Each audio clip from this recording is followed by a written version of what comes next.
Salve, amigas e amigos da filosofia, bem-vindos a mais uma das nossas conversações filosóficas. Hoje eu vou conversar com o André Félix, cineasta, ele tem uma relação com a filosofia também, e é isso que a gente vai conversar sobre esse assunto, né, para a gente iniciar a conversa e também, claro, outras coisas que vierem aqui no nosso papo. Eu vou já começar falando do Luiz Manuel Lopes, que nos aproximou, né, fez o contato, mandando um abraço aí para ele, e agradecendo muito ao André por participar, fazer parte aqui desse ciclo de conversações, né? E então já vou pedir para você se apresentar, falar um pouco da sua trajetória, como é que foi esse encontro seu com a filosofia, né, e também com o cinema, o que veio antes, qual foi o disparador aí da sua trajetória. Muito obrigado, André, pela presença. Obrigado, não sei se vai ser bom dia, boa tarde, boa noite, mas o que for está aí dado. A minha aproximação, na verdade, tem uma aproximação na infância, né? Eu sou filho de pastor batista, e aí, com essa cultura bíblica, a gente, de alguma forma, acaba indo para a filosofia em algum momento, mas, na verdade, o momento que eu comecei a estudar categoricamente foi na faculdade. Eu fiz uma faculdade de comunicação na área de rádio e TV. E mais tarde quando eu fui para o Rio, voltei para o Rio, eu fiz a escola de cinema Darcy Ribeiro e lá eu tive um amigo chamado Estevão Meneguzzo, que é o cara que eu vou fazer o meu segundo filme. A gente fez transcrições de mais fitas do Cláudio Piano, que era um professor muito famoso na década de 70 e 80 no Rio de Janeiro, e a gente a gente transcrevia as aulas, estudava as aulas, e depois, logo depois, assim, semanas depois, a gente foi parar no curso do IFIX do Roberto Machado. Isso era 2007, 2008. O curso de imagem em movimento primeiro, e depois o curso de imagem em tempo. Que são os livros, né, do Deleuze Que são os sobre... livros de cinema do Deleuze, né? E depois a gente começou a entrar em grupos de estudo, né? Aqui no Rio de Janeiro tem muitos grupos de estudo. O Estevão casou com a Betânia, que era uma aluna do Roberto Machado, do mestrado. A gente foi, depois eu casei com a Bel, que os pais delas eram a primeira turma do Cláudio Piano. E eu estou contando isso tudo, assim, né? E eu acho que todos os meus filmes passam pela questão, tem a questão do pensamento colocado, de alguma forma. Mas aí, para chegar no Luiz Manel. Do Luiz Manel eu conheci pelo áudio das aulas do Cláudio Piano. A gente transcrevia as aulas e ele sempre falava assim: bora, Manel! Ou tipo assim, Manel, responde essa pergunta. Ou, tinha essa relação com... E de vez em quando a voz dele aparecia nas aulas, assim como da Ieda Tuckerman, de vários professores hoje. Mas o Manel era muito, como o Carlos se referia a ele, era muito, muito incrível, assim, né?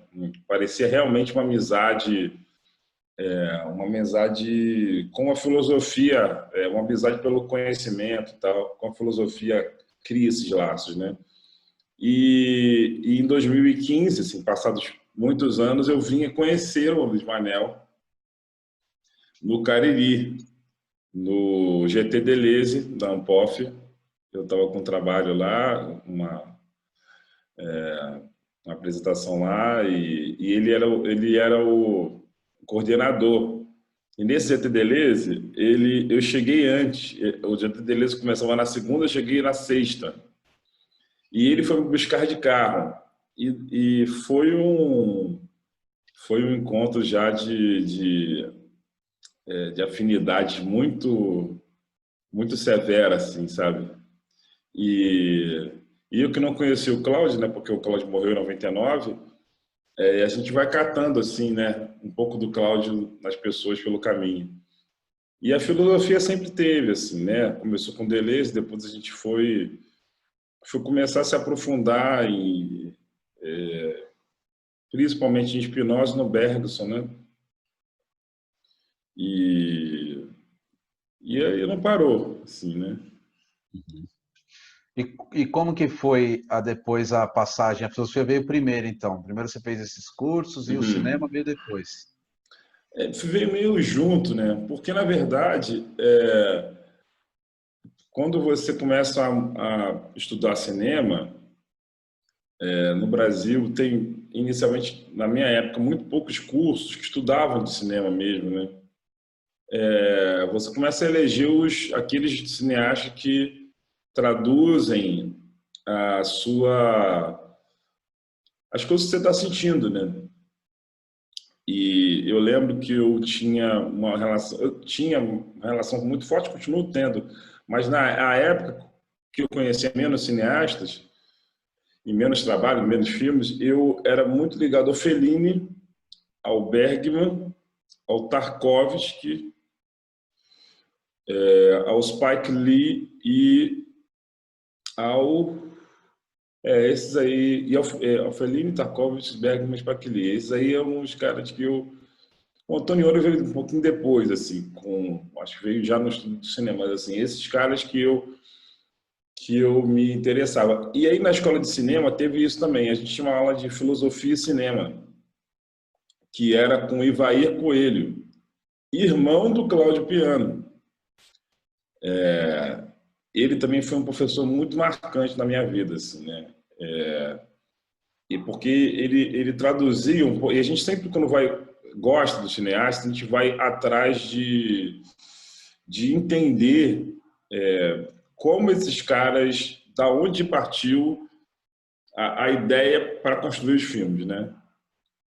E, e a gente viu assim cada vez mais para a ideia acontecer, ela dependia de uma relação com uma profundidade no pensamento, né? Entender o que é o pensamento, entender o que eram os conceitos.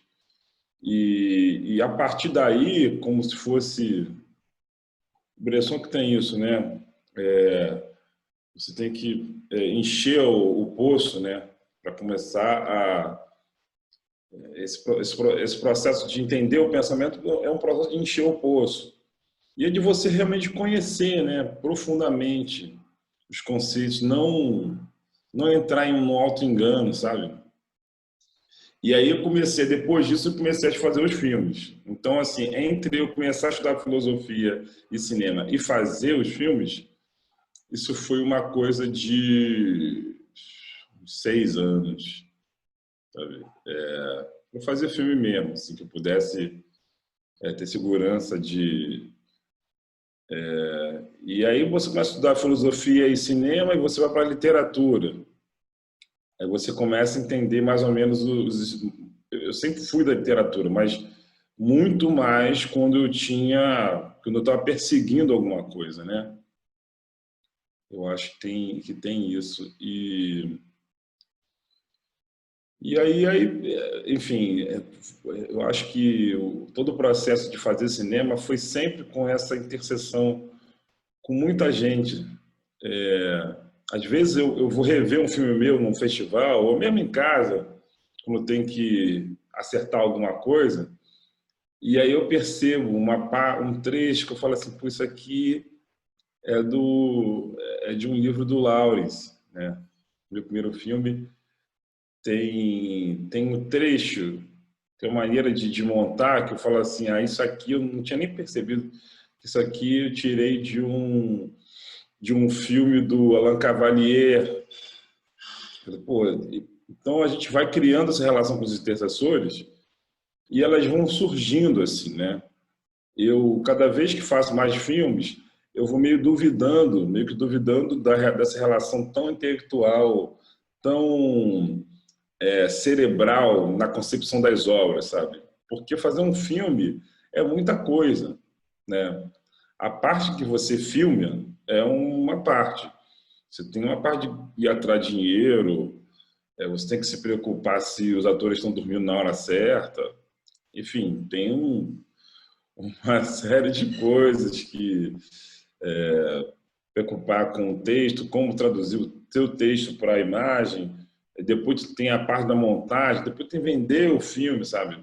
Tem um filme meu, inclusive, Diante dos Meus Olhos, está no Amazon Prime. Aí, tipo assim, essa é a quinta etapa, sabe?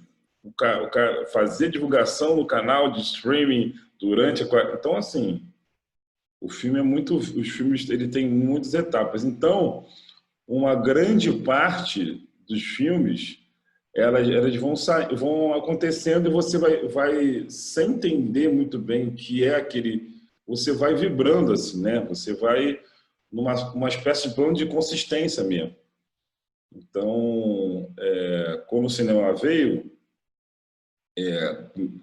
de fato, né, eu fazer filmes, me lançar como diretor, pensar nessa coisa de obra e tal, ele já veio no momento em que no momento que eu estava mais estudando, né, assim, no momento em que eu estava muito conectado com o pensamento, tanto de filosofia como de cinema mesmo, e eu tinha já uma segurança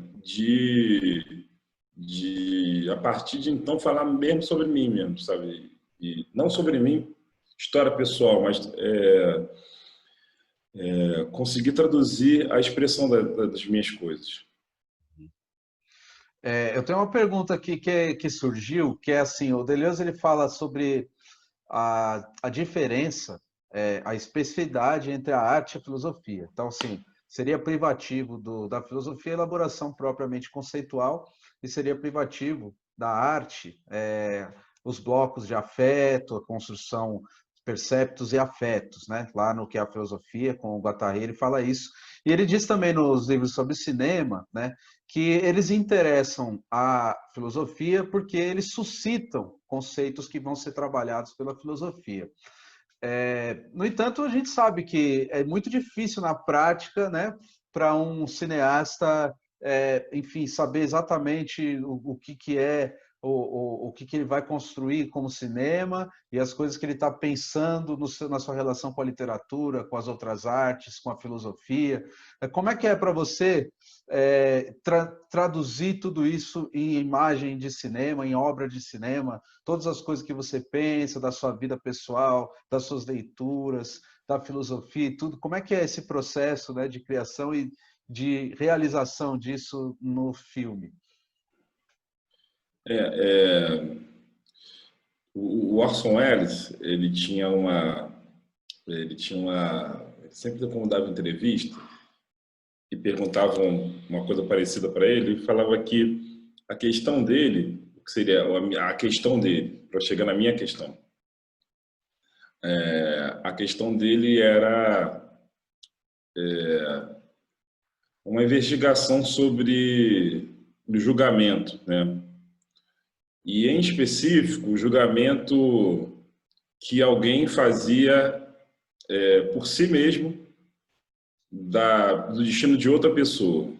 Ele achava isso era uma coisa que assombrava ele. Então, assim, você pega a marca da maldade. Tem um homem que é um policial corrupto que julga que, em não podendo se aplicar a lei, ele se torna a lei. E essa é a investigação do Orson Welles, ou seja, aqueles homens que acham que eles são a lei, né, que podem e aí faz essa relação depois com o tempo. Eu acho que você não sabe tudo, mas existem algumas coisas que você, né, você tem. Eu acho que quando você faz um filme, você se propõe a 30 coisas. Você se propõe a acertar 30 coisas. Às vezes você acerta na atuação, você acerta na trilha, você acerta no roteiro, mas a fotografia é cagada, sabe? O som direto tem problemas. E aí você acerta e erra. Então, eu acho que o diretor, a vida de quem dirige é você escolher as batalhas que você vai querer encarar. E no meu caso, eu acho que tem uma questão fundamental com uma descoberta da duração das coisas. Então, para mim, o cinema... Para algumas pessoas, o cinema é sobre a morte, para algumas pessoas é sobre o amor, para algumas pessoas é sobre a justiça. Para mim, o cinema é sobre o tempo. E a descoberta de um bloco de duração, né? E, em especial, momentos em que você consegue romper a flecha do tempo, né? E aí é basicamente onde meus filmes eles começam a fugir do trilho, a sair do trilho, né? Gosto muito de cineastas que montam uma história, e eu acho que eu estou caminhando para isso, montam uma história e montam um filme para depois, no final dele, destruir, né? Isso acontece muito com o Fellini. O Fellini monta um filme inteiro, às vezes, para ir destruindo. Às vezes ele começa destruindo no começo. Ele, na hora que você vai começar a se identificar com os personagens, ele já começa a destruir o filme e você fica um pouco desbussolado. Então, para mim, a relação com o tempo, nos meus filmes, é toda uma relação de o tempo que aparece quando alguma coisa é destruída. O que fica, né? Eu acho que essa é a grande lição do neorrealismo. O neorrealismo, ele monta um filme inteiro para, no final, você ter um personagem que não consegue mais reagir, né? Não consegue mais, a situação paralisa. Ele acaba o filme antes do filme acabar. Ele acaba com o personagem, acaba com a possibilidade dele ser herói, sabe? É a esse cinema que eu me relaciono. É quando a gente tem um momento em que existe alguma paralisação e, a partir de então, eu me interesso em saber o que fica depois que tudo se explode. Só para terminar essa parte, então, tem um filme do Godard, que é o Pierrot Le Fou. E até essa questão, acho que é uma questão bem contemporânea, assim, que é assim, Pierrot Le Fou tem um momento em que o personagem principal ele amarra bananas de dinamite em volta do corpo e se explode. Aí tem explosão, aí quando explode ele, a câmera vem devagar numa pan e aí ela numa pan vai para um pôr do sol bonito, de ficar ali durante um tempo e termina o filme. Depois que tudo explode, alguma coisa acontece. E eu fico interessado nessa coisa que acontece depois.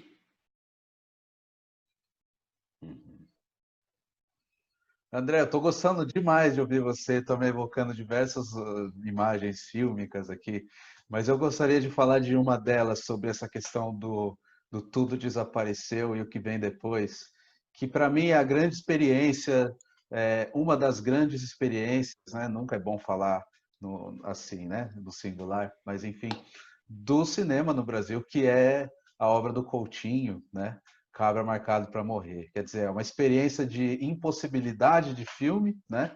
E que ele começa um filme, aquele filme é destruído na sua possibilidade técnica e política de acontecer, e ele fica a caminho desse filme por 2 décadas, escrevendo roteiros, escrevendo artigos em jornal, trabalhando no Globo Repórter, e depois ele retoma o filme, né? E daí o filme já não é mais aquele filme, é um filme sobre aquele filme que ele não pôde fazer. Então, quer dizer, ele construiu um filme a partir dessa impossibilidade. Me parece que esse é o grande exemplo, talvez, né, de uma construção do impossível, um possível a partir de um impossível. Né? Então, eu queria saber o que você pensa do Coutinho, e depois o cinema dele começa ali, e ele leva isso enfim, diversos outros níveis de construção, né? A questão com o território, a questão com os personagens, E ele vai elaborando isso até trazer essa experiência para o palco, né? Ou seja, mostrando a todos que se trata de uma elaboração estética, não é só, né, um filme sobre o que acontece, não é só um documentário no sentido banal da palavra, né? É uma produção estética sobre o documental, em que a câmera aparece como um dos personagens, depois tem milhões de filmes sobre essa questão com a câmera, né? Até os últimos filmes dele, né? Não sei, eu penso as canções, eu penso o jogo de cena, eu penso Moscou, até esse último que ele vinha fazendo, que é sobre a esperança, sobre as crianças, né? Que ele morre e depois o João Salles termina. Mas a questão que eu queria colocar é essa: o que é fazer cinema no Brasil? Quer dizer, esse lugar que talvez seja correlato ao que foi a Itália destruída pela guerra, né? Onde o Rossellini fez seus filmes, ou o Japão destruído pela guerra, onde o Ozu fez seus filmes, que são os exemplos do Deleuze, inclusive, né? Lá naquele capítulo genial que inicia o Imagem e Tempo, né? Quando ele fala do fim da imagem em movimento, é um esgotamento daquele cinema clássico, mas que coloca as possibilidades de um novo cinema aparecer, que é esse que você falou que busca o cinema como tempo, né? Então, o Brasil, o que é a questão, né, que eu queria, que é o cinema no Brasil? Como é que você pensa tudo isso, questão de fazer cinema, né, nos escombros? Eu penso de duas formas, e tentar falar isso da forma mais rápida possível. A primeira é esse cinema que você evoca do Eduardo Coutinho, que eu acho o Eduardo Coutinho o cineasta que mais influenciou, o cineasta brasileiro que mais influenciou todos da minha geração, né? Quando a gente começou a fazer faculdade, o Coutinho foi exatamente na época que o Coutinho estava voltando a fazer os filmes dele que, né, a fase dele da velhice, né, que começa com os filmes ali Babilônia 2000, Santo Forte, e vai ter a grande consagração com o Edifício Master, e depois vem fazendo, né, em sequência. Então, da galera da minha geração que hoje tem, eu tenho 39 anos, e tem uma galera que tem de 35 a 45, a galera pegou ali nos 20 e pouquinhos, 19 anos, pegou o Coutinho fazendo um filme quase que anualmente, né?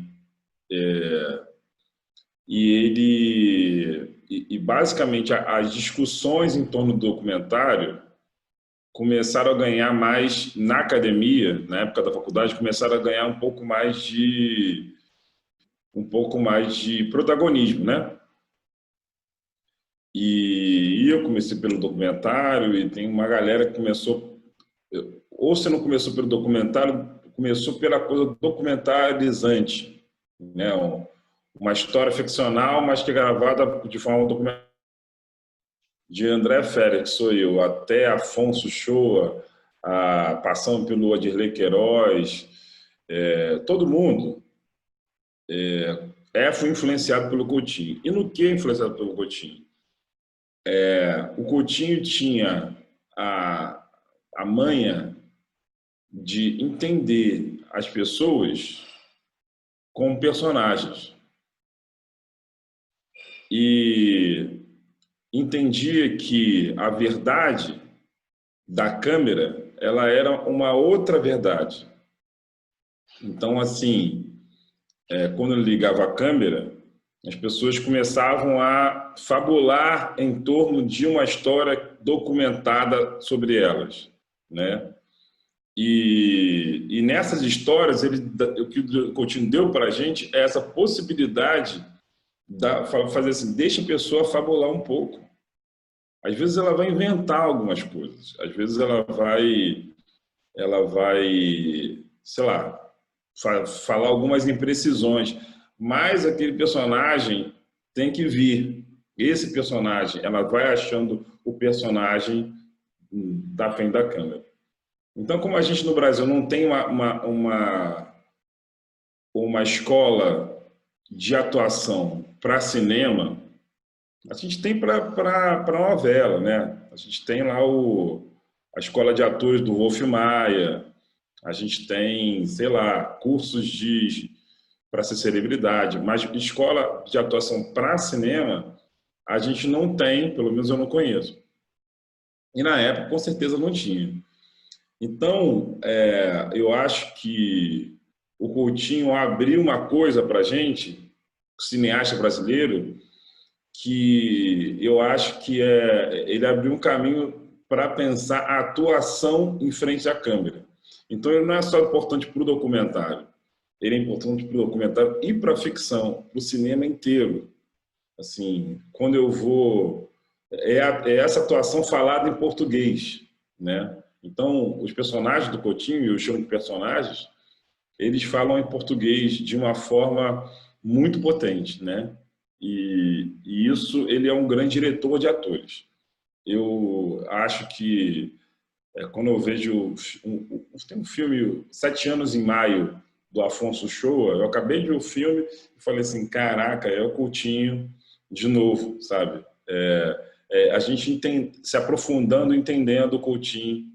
E eu acho que parte da experiência no Brasil, fazer cinema no Brasil, vem dessa dificuldade da gente não ter uma indústria, e não ter uma indústria a gente não ter dublê suficiente para os filmes, a gente não ter uma tradição em roteiro, a gente não ter uma escola de atuação, a gente não ter uma relação com uma escola de direção, sabe? O que a gente tem é algumas obras e a gente está perdendo agora com essa tapada lá na Cinemateca, né?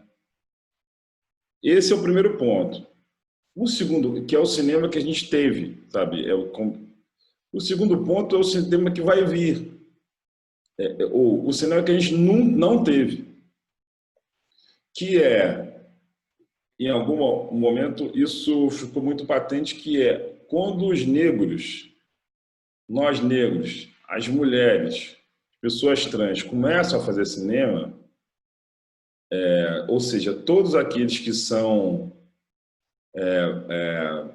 subalternizados, né, na história, a gente vem com outra coisa, falar assim, não, peraí, toda essa dificuldade, toda essa falta de dinheiro, toda essa falta de tradição, para a gente soa como... Pô, cara, esses caras tinham muito dinheiro, porque para a gente, o que era pouco dinheiro para os antigos, é muito dinheiro para a gente, né? A gente faz com muito pouco. E faz muito bem com muito pouco. Então, a gente também responsabiliza uma geração inteira. A geração que cheirou o apartamento. Tinha uma expressão no cinema que era assim, cineastas que cheiravam o apartamento. Cineastas que isso, o cara gastava com cocaína a grana dos editais.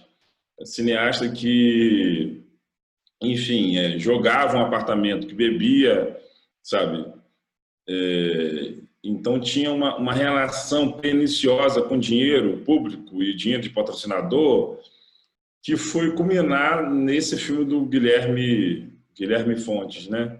Chateau, o Rei do Brasil e tal. Acho que ele fechou pelo lado de dentro uma porta, ou será, não sei lá se fechou, mas eu acho que todo um pensamento dos anos 80, anos 90, até mesmo dos anos 70, sobre o cinema, sobre o dinheiro público, meio que ali ganhou seu exemplo master. Então a gente olha para essa história e a gente fica se sentindo de um cinema que a gente não teve. E um cinema que sempre olhou para o cinema americano e não conseguiu estabelecer um outro modo de fazer imagem que não fosse aquele. Então é um cinema que vai ser sempre refém de um sistema de estrelas, aí vai. E quem conseguiu fazer isso foi os americanos no Brasil, com a Time Warner, e criaram a Globo. E esse padrão de qualidade, essa coisa da indústria, né? Do Star System, e vender produtos junto com o filme, logo depois, sabe, conseguiram vender tudo. Então, eu sinto que o cinema brasileiro ele tem esses dois lados. O cinema que a gente teve, e eu acho que o cinema que a gente teve, eu colocaria o Glauber também nesse lugar, né? De caras que entenderam a parada, e o cinema que a gente não teve, sabe? Ainda não teve, sabe? Que é de pessoas pretas olhando para a realidade e falando assim, eu consigo fazer menos, melhor do que isso aqui com menos, mas não porque porque a dificuldade, sabe? Tem uma relação com a dificuldade que é outra. Uhum. Mas você não acha que quando o Deleuze fala em literatura menor, não seria possível pensar também esse cinema menor? E que daí o Sim. Coutinho seria, né, como você falou, a referência de toda uma geração. Não seria fazer justiça a ele, né, atribuir essa minoridade, né, quer dizer, foi aquele que melhor fez falar o nosso povo nas suas micro-relações e que com isso fez mostrar toda a experiência de violência do êxodo rural, da luta pela terra, tanto no Nordeste quanto nas grandes cidades, quanto também na classe média, e trouxe isso para o palco, para a cena, para as telas, né? Talvez não fosse esse um sentido de fazer filme no Brasil, nesse país, enfim, com todas essas mazelas sociais que a gente sabe. Isso não seria, de fato, uma tarefa política do cinema? Eu acho. Eu acho. Eu acho que... Eu vejo que o Coutinho tinha isso, assim. O Coutinho tinha essa capacidade de conversar com as pessoas, né?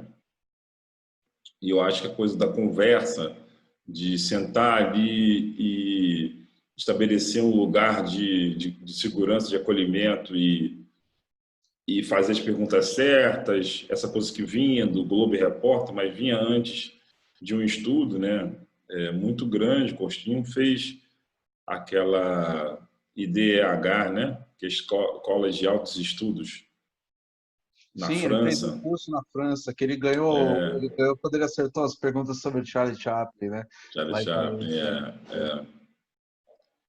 Eu acho que essa arte menor, né, o devir minoritário, totalmente se aplica ao Coutinho e ao Glauber. Não estou falando que não tem cineastas bons, antigos, muito bons até, né? Eu acho que os Ganzella, Sarracini, a Ana Carolina, mas assim, eu acho que todos esses faziam parte de uma turma também, sabe? Então, me parece que esse perigo da história única, esse perigo dessa história, né, do cinema brasileiro, feito por homens brancos, feito por... eu acho que limita também. Era uma história de Hollywood também, né? É um clube de homens brancos e tal. Mas Mas total, eu acho isso. no caso do Coutinho, é um homem branco, mas ele pelo menos tentou se colocar não na posição do que faz o filme, mas sim como um dos personagens de uma experiência de construção social e coletiva do cinema, na qual ele, como homem branco, vai se diluindo, né, nessas vozes anônimas que são o povo brasileiro, tanto no que ele é quanto no que ele pode vir a ser, né? Sim, sim. Concordo completamente. Acho que uma coisa do Coutinho que ele era... A pessoa dele era muito interessante, assim, né? Ele era um cara muito inteligente, assim, de respostas muito diretas, assim. Era um cara que não andava de avião porque ele fumava muito e era um cara muito sensível às questões sociais, assim. E era muito frágil fisicamente e tudo que ele tinha meio que ele jogava. Eu lembro que a minha ex-mulher uma vez foi entrevistar ele falou uma coisa assim: sem o cinema eu sou um velho de fralda. Ele falava isso. Sem o cinema, eu sou um velho de fralda, né, filho? Tirar o cinema de mim, eu sou um velho de fralda que andava com um, um tanque, um negócio de respirador, assim, fumava e ficava no respirador. Eu vejo que, assim como o Coutinho, eu acho que o Abbas Kiarostami também, Kiarostami e o Marco Malbaf, tinha uma questão do falso colocado. Eu acho que o Kiarostami e o Marco Malbaf mais ainda. Que é uma questão que me interessa muito no Coutinho também, do falso. E a obra dele começa a crescer, na minha opinião, começa a crescer quando ele começa a distinguir, eu coloco-se, distinguir melhor e essa questão do falso, que vem ganhar o seu apogeu no jogo de cena. Com certeza.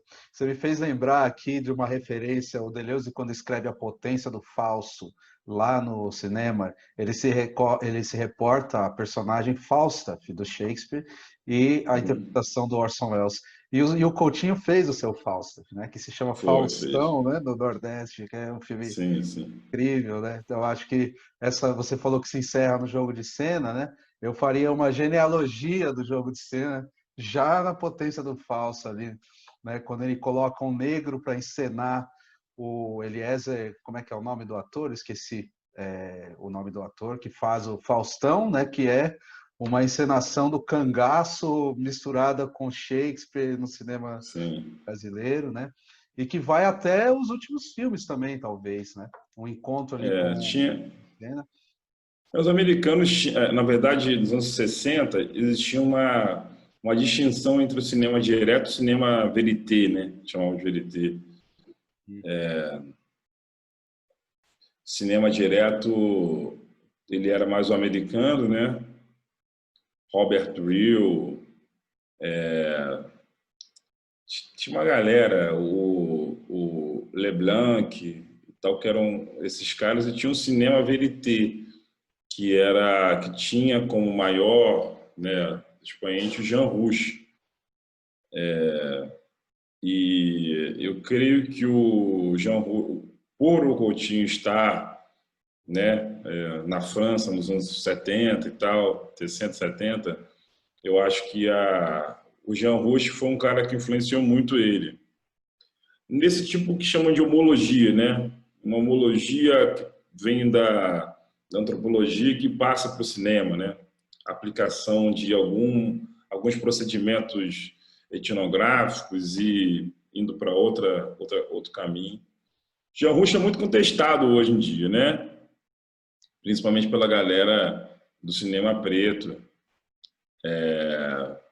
e de como ele se colocava em relação às pessoas negras na África e tudo que significa o cinema dele, enfim. Mas eu acho que o Coutinho teve muita influência desse cinema, ele teve muita influência do cineasta do cinema novo. Eu acho que, em especial, o Nelson Pereira dos Santos. E eu acho que ele era muito craque no cinema clássico. E ele foi um dos caras que me ajudou a fazer romper essa distinção entre documentário e ficção, sabe? Sim. Tem uma definição lá que o Deleuze apresenta, eu estou citando de cabeça aqui, eu não sei se é do Pasolini, mas que diz que o documentário está para a literatura, assim como o discurso livre e direto para a narrativa, né?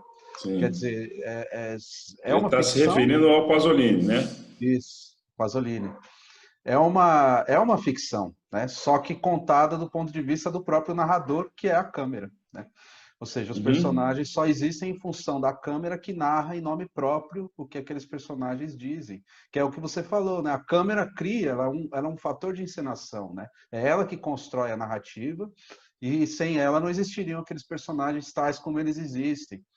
Então, acho que isso embaralha toda a questão, que, na verdade, o Coutinho mesmo recusava essa definição do que é documentário, né? Não era um problema para ele definir documentário. Para mim, eu lembro que a primeira vez que conheci ele, eu conheci com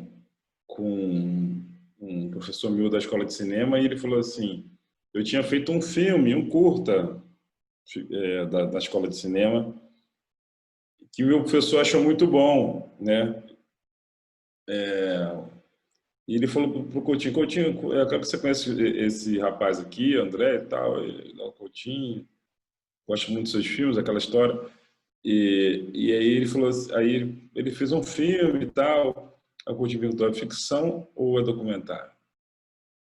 Aí eu falei assim, é ficção. Aí ele falou assim, então não me interessa.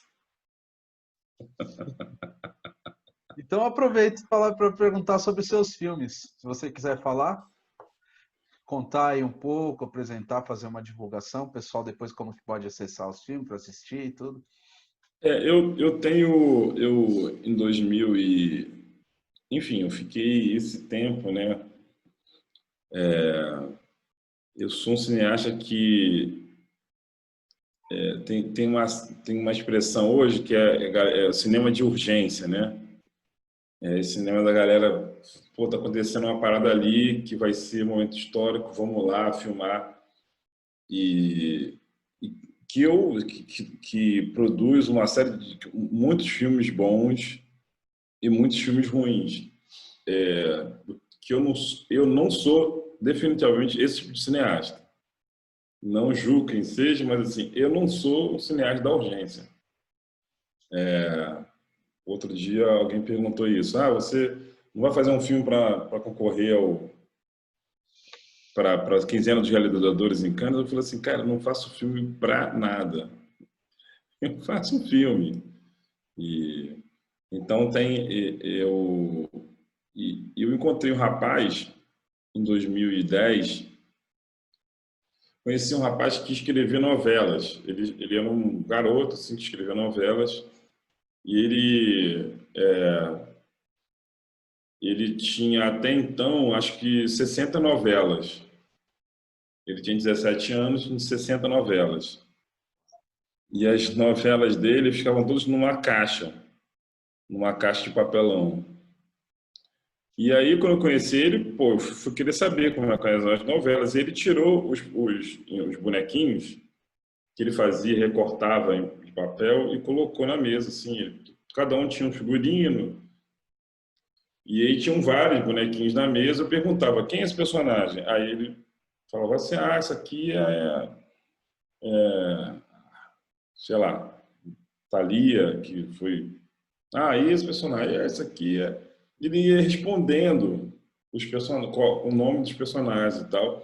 De repente, eu descobri que aquele personagem, perguntei de personagem, ele falou sobre que ele, na verdade, era um ator que ele gostava muito. Aí eu falei assim, ator, aí ele virou o bonequinho assim, e eu vi que cada um ali era um ator que já participou de outra novela. Então ele tinha todo um casting. Aí depois eu fui entender que também tinha um, um grupo de autores, tinham os autores da novela. E era toda uma rede de televisão, né? E que não passava em lugar nenhum, passava na cabeça dele. Uhum. Então eu me aproximei dele, fiquei 1 ano e meio conversando e fotografando, filmando. Aí depois fiz uma filmagem mesmo com ele. E nesse tempo todo, assim, foi uma época que eu estava estudando muito, lendo muito e ele me parecia um personagem assim, à altura das coisas que eu tava pesquisando. Ele me parecia à altura, assim, era uma coisa assim que eu nunca tinha visto. E aí a gente fez um filme chamado A Cor do Fogo e A Cor da Cinza. E é um filme em que a gente cria uns movimentos com essa história, assim, né? E claro, com uma história como essa, existem vários várias armadilhas que eu poderia cair e as possíveis, as que eu enxergava, eu acho que eu não caí. E eu acho que tem essa coisa desse tempo que eu tive com ele, de um ano e pouco, assim, de se conhecer, foi fundamental para eu me aproximar dessa história, entender, né? Então esse é o primeiro filme, A Cor do Fogo e A Cor da Cinza. Ele tá, na verdade, como ele tá ainda, tá no NetNow ainda, não sei se no Canal Brasil, se já acabou o contrato, porque é assim, né? Você lança um filme, tem a primeira licenciamento, segundo licenciamento, e ele meio que entra nos catálogos com outros filmes para ser vendido, enfim. Mas ele não está disponível assim, não. Mas eu posso, enfim, quem quiser, entre em contato por e-mail que eu passo. O segundo filme foi uma vontade muito grande, de muitos anos, de fazer de refilmar um conto do Hemingway livremente, chamado Colinas como Elefantes Brancos. Não sei se você conhece esse conto. Não, não conheço. O conto, na verdade, se passa numa estação entre Barcelona e Madrid, em que o casal está discutindo a possibilidade da mulher, no caso, fazer uma cirurgia, que ele não revela, mas tudo leva a crer que provavelmente é um aborto. E aí o segundo, que é chamado Valentina, ela trabalha na Cinemateca do Man, no Rio de Janeiro, a personagem é uma ficção. E o filme já começa com alguém marcando para ela uma consulta com o médico, e na verdade tudo leva a crer que é um aborto. É um aborto provavelmente, né? Então, esse é o segundo filme, assim, né? Que é e o Hemingway tinha uma coisa com esse conto, que ele falava assim: essa é uma história que os homens vivem, tem um ponto de vista masculino, mas eles não podem falar em nome do aborto. Ele já tinha essa questão lá nos anos 20, 30. Então ele tomou cuidado para não usar a palavra aborto ele na verdade fez a gente achar que era um aborto. Eu acho ainda esse conto genial, assim, e me inspirei muito no Hemingway para a gente completar que seja um aborto, mas em nenhum momento tem fazer cirurgia, ficar, sei lá, a palavra aborto.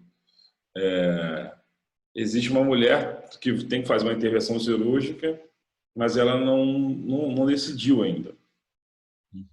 Então esse é o Valentina, o segundo filme, feito com Estevão Meneguzzo, que é esse meu amigo de aula de Roberto Machado, Ivaí, Cláudio Piano.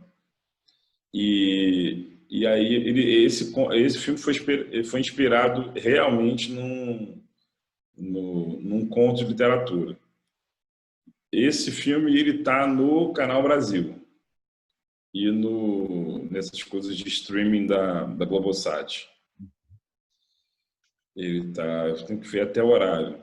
Mas também, se alguém quiser ver, pode mandar e-mail. E o terceiro filme é o longa Diante dos Meus Olhos. Esse está no Amazon Prime agora. Ele é um longa, ele é um filme sobre uma banda dos anos 60 e 70 que fez muito sucesso aqui em Vitória, mas nunca gravou um disco.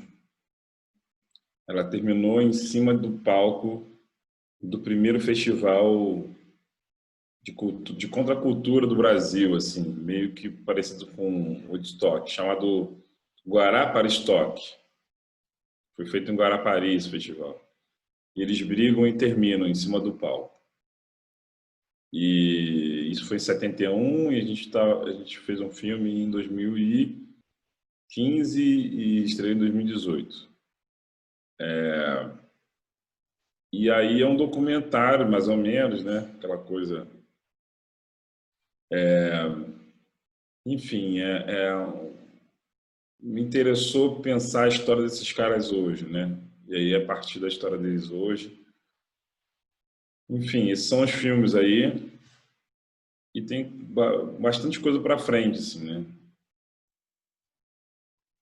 Maravilha, vamos esperar. Você está com alguma produção aí que você está, enfim, deve ter, sempre tem várias ideias, mas Há tem algum? muitos, tem muitos já em vários estágios, né? Tem um que já tem uma grana, tem outro que tem 2 séries, né, que eu escrevi também, estão para sair. Tá todo mundo querendo fazer filme sobre o nosso momento atual, né? Esse momento em que existe um fascismo de fato instaurado, né? Todo mundo está nessa corrida e eu tenho um filme que que fala sobre chamada A Vigília. A gente já ganhou um edital de desenvolvimento. É um filme de ficção, é um filme tem um gênero, subgênero do filme de suspense chamado Home Invasion, invasão a domicílio, né? Vários filmes são sobre isso, a pessoa está em casa, e até alguns outros gêneros retomaram, né? Tipo, Esqueceram de Mim, esse filme maravilhoso, né? Último do Jordan Peele, o Us, Nós. É um filme de invasão de domicílio. E esse filme se passa dentro de uma igreja batista durante a greve dos policiais, greve da polícia. Você sabe que greve de polícia, não sei onde você mora, mas aqui em Vitória, em Salvador, no Rio, se a polícia faz greve, vira barbárie mesmo, sabe? Tipo, vira... Geralmente greve da polícia serve para queima de arquivo. E aqui... E todo mundo ficou em casa e aqui começou a rolar uma queima de arquivo aqui em Vitória. Então o filme é uma noite, né? Uma noite para uma manhã, uma vigília, uma igreja em que uma milícia armada tenta executar 2 jovens. Entendi. Eu acompanhei essa greve de policiais em Vitória, foi bem noticiada isso aí quando aconteceu. Foi bastante. Um dos lugares em que foi mais aguda a crise, né, da greve. Foi perto do carnaval, né? Depois você veio no Rio, mas começou em Vitória, se eu não me engano, né? Mas a grande foi em Vitória. A grande, né? Sim. É uma coisa que deixou marcas, né? Muitas marcas. Maravilha, André Félix. Gostei muito da conversa. Já acabou já? Tem quanto tempo a conversa? Olha, se Já tem você uma quiser hora. falar mais coisa, pode ficar à vontade. Eu não tenho um tempo pré-determinado, não. Quem quiser falar, a gente fica aqui até meia-noite. Não, tá ótimo. É porque eu não vi o tempo passado. Já tem quase uma hora, né? Acho que De já deu, papo. já mais de uma hora, sim.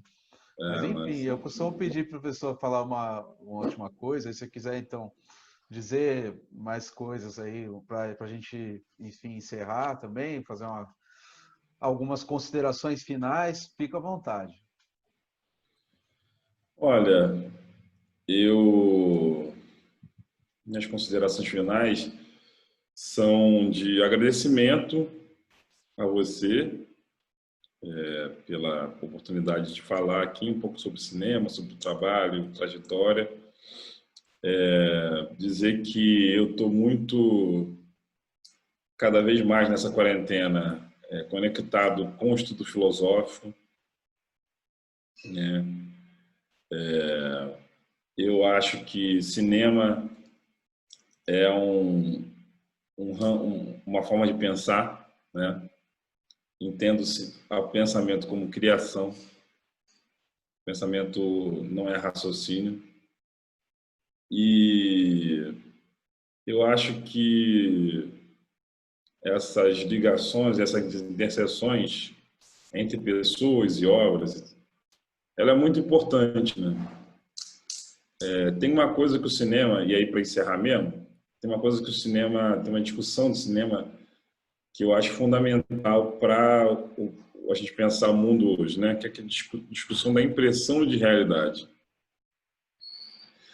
E aqui é uma coisa muito doida, porque a gente vê as pessoas falando, tentando instaurar uma realidade, falando assim, o povo está comigo, o povo não quer isso. Já sofremos muito com o governo do PT, governos passados, nunca antes na história desse país. E essa disputa, mesmo de um discurso, né, totalizante, de falar o povo, ninguém aguenta mais, todos estão, Brasil acima de tudo, ela está ganhando um novo momento, eu acho, sabe? Embora na história do pensamento já tenha tido isso e tal, mas eu sinto que é um novo momento. E eu queria muito preservar essas interseções com a galera da filosofia, com o pensamento, para que a gente pudesse achar junto novas formas de entender essa questão, novas imagens, novas provocações, entender onde a gente errou mesmo, tentar romper essa arrogância e entender que questões estão sendo colocadas. Eu acho que o bolsonarismo está tentando colocar questões de forma inadequada, de forma errada, mas assim, no geral, o povo está perguntando alguma coisa, está sendo perguntado alguma coisa, né? Então, assim, isso é muito importante para mim hoje, uma coisa que eu acho que para todo mundo que hoje vive no Brasil, né? A gente estabelecer essas interseções para entender o que está sendo colocado, né? E, enfim, para mim, eu queria reiterar essa amizade que a filosofia pode proporcionar, sabe?